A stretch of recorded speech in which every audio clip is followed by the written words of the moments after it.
Here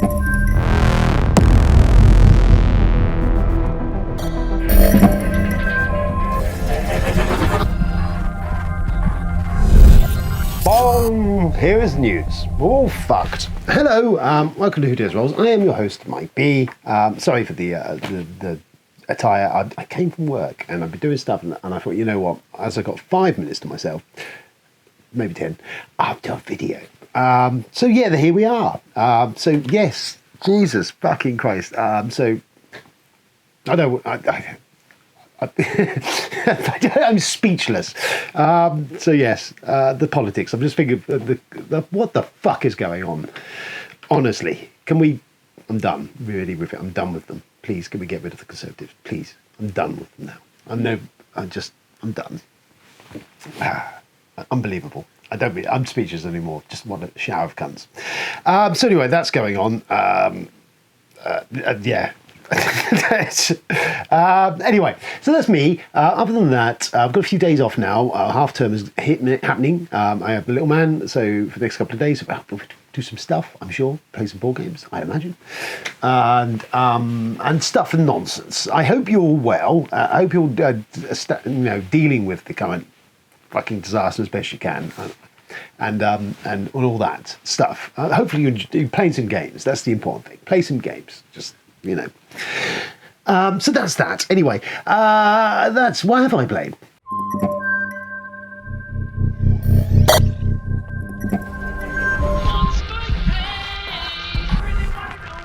So, what have I played?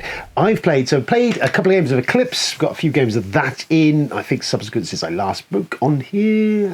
So Eclipse, good, still enjoying Eclipse. Solid, fast. We were getting through a game in about 4 hours, a 4-player game of it. So it does hit the zip through thing. It isn't Twilight Imperium, it is a different beast, but it does give me that thing, that feel of just that 4Xy thing going on. Brilliant, does the job. I'm very happy with it. I'm sure I'll play some more of it. My only thing, if I had one critique, is probably the factions, the actual alien factions. There isn't that many in the box. There was only 6. There's Terrans on the opposite side, but they're all the same, basically. That's the one thing I think it's going to lack any real, I don't know. There's definitely tactics to those ones, but that's the one thing that falls short. Whereas with Twilight Imperium, I mean, those two things, Twilight Imperium's got a lot more factions, loads more, lots more shit going on. It just feels that maybe could have had a few more in there, just to give it a little bit more spice. But that's it. That's my only critique, really. Other than that, if you're looking for that 4X Euro-y space thing, it does it. It does it very well, in a relatively short playtime. So there's that. What else? Played On Mars again. The Vita Lasada game from Ben had it. We played it again. Me, Bob, and Ben, and then Robbie hadn't played it before, so it was his first outing with it. I kind of grokked it towards the end of the last one. I got more of a sense of it, a feel for it this time around. There's a lot going on, as we've said. There is word to place actions. The main mechanism was kind of cool. Is you either choose to do space actions when you're in space and the ship has moved up there, or you do ground-based, planet-based actions if it's come back down. And there's a turn order selection there, and there's the kind of worker placement actions. That's the real core of it, is those two things, either here or here, and you can do stuff. That's it. Most of the space stuff is resource gathering or doing researchy type shit. Obviously, clearly the planet stuff is planet-based stuff, potting down habitats and doing things. I did a lot more buying of the tech to build your own facilities that give you more actions. I like what it's doing. Again, like I had the first time of it, I'm left not with that happy buzz of the possibilities being calculated. There is some games that I've covered before that Tapestry is one of mine that I definitely just gives me that buzz of like, I just want to poke at these dials and pull, and just what happens if I do this? And it hasn't done that. It looks gorgeous. It's aesthetically beautiful. It's got great Ian O'Toole design, and all the iconography is fantastic. It all looks really well. It isn't, once you understand it, it's a massively complex game, but it isn't actually a massively complicated game once you understand it. It's basic stuff. It's just a lot of it going on. And I do enjoy all that. It's fine. I know there's the Aliens expansion, so maybe we'll get a few more games in and maybe we'll try that. And I know any minute now Ben is going to get the rest of the Lasada back catalogue and Weather Machine coming, so it'll be interesting to see how they all play out. For me at the moment, it's fine. It's perfectly fine. I have no interest in owning it. I will happily play it. I would happily play it anyway if it was the offer. If there's other stuff around, it may not get a look in. Depends what the other stuff was.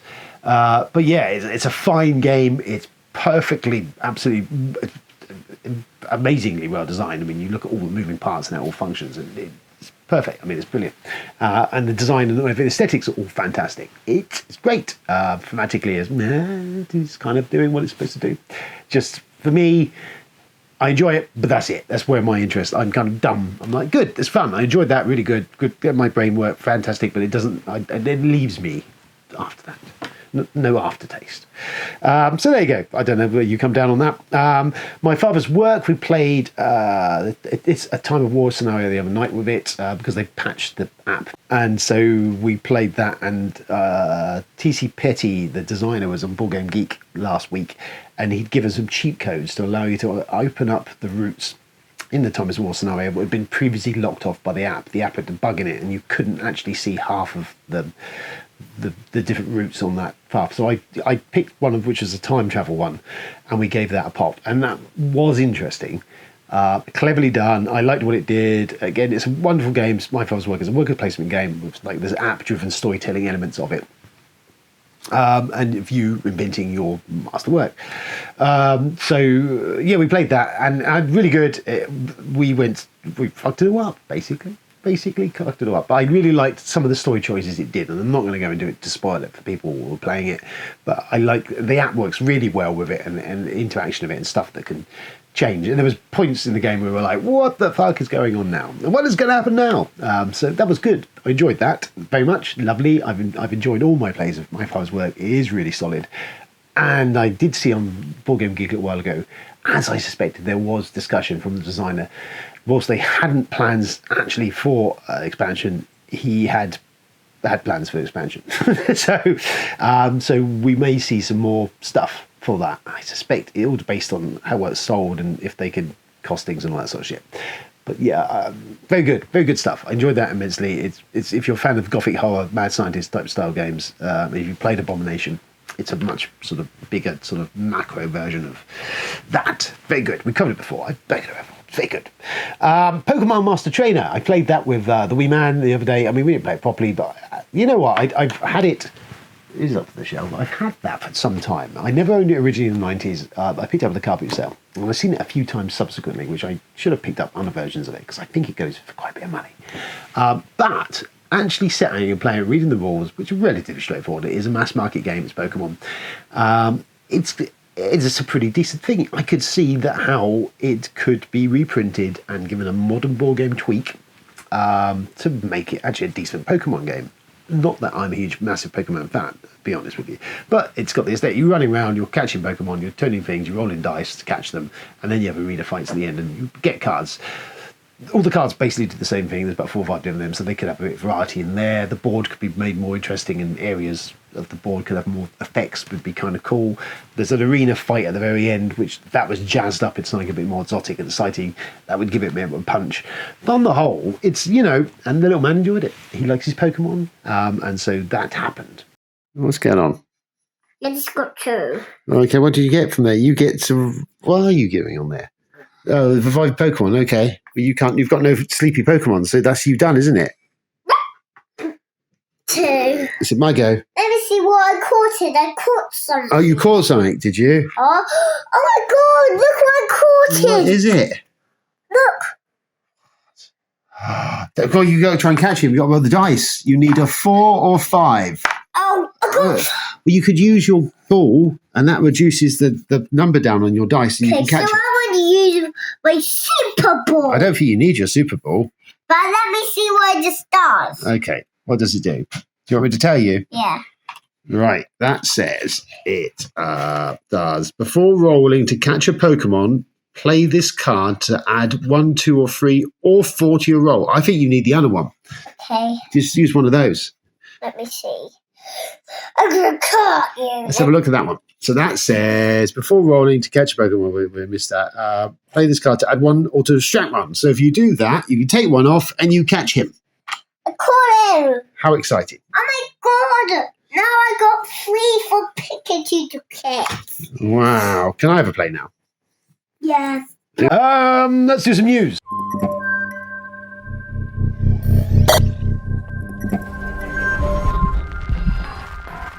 Here is the news.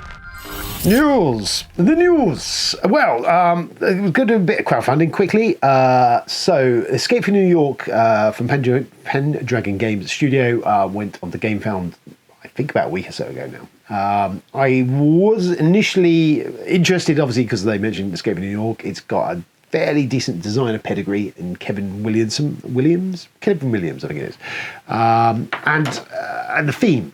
John Carpenter's Escape from New York, amazing. Loved that movie since it first came out. I remember just being obsessed with that all the way along. It's just a good movie. Kurt Russell, fantastic as Snake. It's a good movie. It's a good fucking movie. Anyway, ripe for a decent modern board game thing. So I was like, I'm interested, but I'm a little on the fence because just to see. I'm come down at the minute is number one. It's ridiculously priced. The base game's not so bad, but there's a shit ton of add-ons which are all miniatures, which take or leave. And there's one they've got standees in the core game. Now with the thing they did standees, but they also do minis. What they're in there, they seem to split them off this time, which I'm not bothered with. My only frustration is that in the pre-launch for the campaign, there was a whole thing about they showed the minis and all that, and they were giving away a president figure if you backed within early bird, and also if you signed up, I think, for the newsletter. Me presuming that you would get at least some minis in the base box, but you get none. I'm not deeply offended by that. I don't mind standees. It's just like I feel like you've done a little bait switch with that one. Number two, if I'm honest with you, I look at it and I go, yeah, it's right. And it's not gripping me. It's the game plays a lot of card-based stuff. It is a semi-co-op or is a cooperative game, which I'm like, I don't know what I wanted, but it just doesn't, I don't know. It doesn't, nothing about it is kind of really blowing me away. From that, and on top of that, the minis thing is kind of like the base retail price of it is about 60 with the postage. It's quite pricey. It's about $80, €80 or whatever it is for the base, just the base box. Now I backed the thing from the same game studio. That was, to be honest, representing better value in my opinion. I know the price of stuff's gone up. Clearly, that's fine. I understand all of that stuff. Pendragon's The Thing, actually not a bad thematically good. It's a good version of The Thing as a board game. However, the rulebook was, to be fair, an abomination, and there was still is some rule, but it works. However, they'd advertise it from a solo. I've never played the solo one. Maybe I should try it. But really, to me, that still feels like it really needs upwards of 6 or more players to really sing, to really get everything working. But I enjoy. It was a solid game actually. It wasn't at all bad, and it's a decent thing game. This may well be a decent Escape from New York game. However, at the moment, the minis make it ridiculously expensive. So I'm kind of done with that. This is a shame, but I'm done with that. That's not happening. And then I'm left the base game, and then I'm left the base game with the postage on top. And then I look at the thing that you can pick up at retail now, cheaper than I think I paid for on the Kickstarter originally. And I'm kind of left going, that's going to be at retail eventually. If I sit it out long enough, that is going to be available at retail, and it's going to be available cheaper than what I'm going to pay for it now. So that's why I'm at really. I'll wait, I think, for retail. I'll wait for some reviews, and I'll wait for it to be cheaper, and then I'll possibly pick it up. It's John Carpenter. I love John Carpenter. I love Escape from New York, but yeah, at the moment, that's why I am with it. The other one was spotted on is The Queen's Dilemma, which puts me in a dilemma. Now, for those of you who are not on the know, The Queen's Dilemma is a sequel to The King's Dilemma from Horrible Guild Games of the Gears, and it's very Gamersophronian. You have council members at a table making every round of the game is you making decisions in relation to what's best for the kingdom. And then those all take effect as a legacy game. I didn't mention that it is a legacy game. And then you have this deck of like events and stuff that's controlling that age of the game, and you open different envelopes and adds cards on and you shuffle it, and it's more evolving storylines kind of keep eking out of that. I love the King's Dilemma, and to be fair, you pick it up from Amazon for about 30 quid, and I tell you now, that is a very reasonable price for what is a really great game. If you've got a bunch of, I think it plays up to 5 or 6. I think it can play up to. There's a bunch of you who are Game of Thrones fans and like the idea of the small council type scenario and a fantasy landscape that you do kind of see this wars and stuff occur as it goes along. It's a stunningly good thumping bit of fun. If you're like people want to discuss around the table and see an evolving storyline. Good stuff. For 30 quid is an absolute steal. So number one, I'd say if you're interested or have not played, go with that. It's well worth the time and effort. But back to the Queen's Dilemma. I was well on board for this, but the price of the fucking thing is really pricey. It's 130 euros. There is a lot in the box, to be fair. Looking at it, there's a shit ton in the box, but it's 130 euros. It probably works out about 8 euros a game. So there's a lot of value in there. There is a lot of play in there. I love the King's Dilemma. I just don't think at this point in time that I personally can commit to that. Maybe, potentially, I'll speak to the boys and maybe we split and we back it between us all, pay into it, quarter it up. That makes it a little bit more palatable. Because we did, I believe, all enjoy the King's Dilemma. So I'll put it out to vote. We'll see. Because it's yeah, I like the idea of it. There is at least a stretch goal in it, which looks like there's a lot more content that's not coming out to retail. So that does kind of like go, okay, you can see where that sort of value's added there. It's just a lot of money at the moment, and I haven't got any. So there you go. That's all I can say. I would say if you're in any way interested, the King's Dilemma for 30 quid is a steal. So if you have not played it, go and do that. The danger is you might play that and go, oh, I want to play the other one. But there you go. There is that for you. And then everyone received the Everdale collector's set, as far as I can say, and then sold it. That's all I've seen in the last week or so is people selling Everdale collector sets. Did anyone actually keep it about? I know someone who did. Ben got it because Ben backed it. And he was whinging about the stickers and all that. I played Everdale. Only the base game. The stupid cardboard tree was pointless. I don't understand that. But my takeaway from it was all right. I wasn't that invested in it. I was like, oh, it was all right. I enjoyed what it was, a card kind of deck buildery type thing. I like them.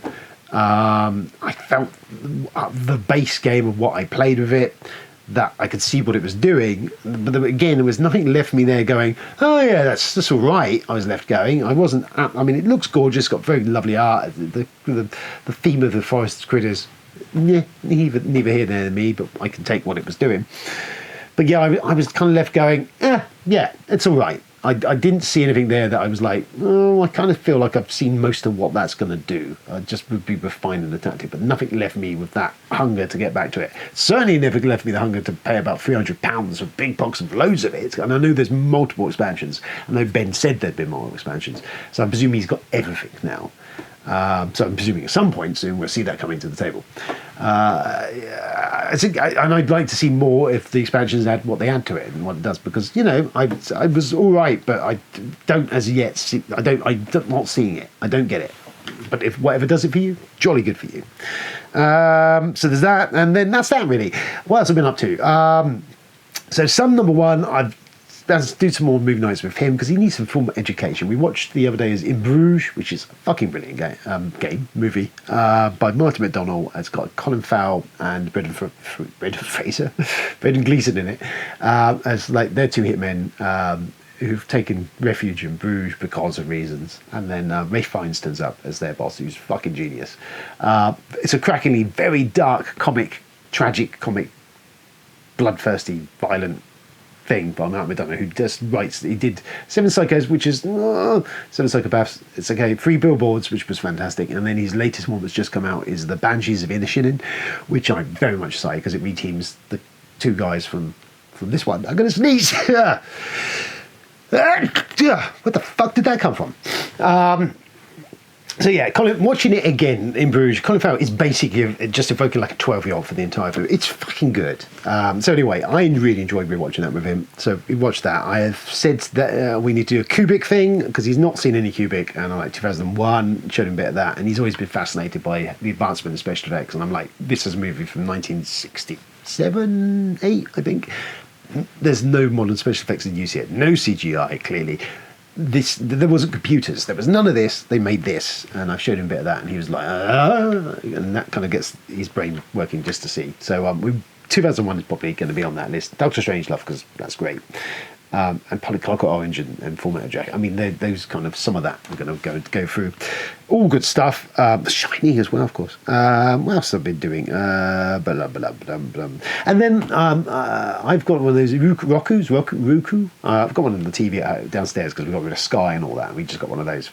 We put the streaming stuff in. They offered 3 months of Apple Plus on their Apple TV for free. So it takes me up to January. So I was like, okay. So I've been digging into some of the Apple content. I've been watching Ted Lasso with the wife, and that's very good. It's very funny. It's very good. I've heard a lot of good things about it. Fucking brilliant. It's really good. And I've been watching For All Mankind at the moment, which is also, I'm enjoying. It's essentially to do with the space race, but it does an alternative reality world view of what the Russians made to the moon first, and how then we would kept going, and how that would have affected civilization and where we are, and how our technology develops differently, and and that, again, I've been quite enjoying. It's by the guy whose name is Ronald D. Moore, behind the reboot of Battlestar some years back now. He is behind this, writing, I think he developed it. And I'm enjoying it. And it's got that kind of retro, cool, old, funky Battlestar tech feel to it. But it's good. Yeah, I'm enjoying that at the moment. And stuff and nonsense. I think that's it. Yeah, I don't know. There's probably other stuff, but that's kind of it. That's it. Hope you're all fine and well. I am going to do some review stuff. I need to get that done. I've got a few days off. Maybe I'll get stuff done in the next few days. Who knows? Not going to promise much. I am supposed to be receiving the horticulture ball game for the Kickstarter, but that's literally the Kickstarter's in days away, and it's not here yet. So I'm going to be kind of fine, but I'll do what I can. And that's it, really. I'm intending to enjoy the next few days off with my little mate. Hopefully get some games in over the weekend. Lovely. And I've been playing Marvel Snap. Oh, yes, Marvel Snap. I've been playing that on the mobile. Have a look at that. If you like Hearthstone, it is like a very much streamlined version of Hearthstone with the Marvel theme on top of it. And it's quite addictive. I've played a bit of that and I'm enjoying it. Yes, there's that as well. Ta-da! All of that shit. Anyway, look after yourselves. Be safe out there and all that sort of stuff and things and stuff and nonsense. I do have some stuff to film. I will do that, but you know what it's like. I don't have the time. But yeah, for the time being, look after yourselves. Stay safe out there. And yeah, all that shit. Peace out, brothers, mothers, sisters, dogs.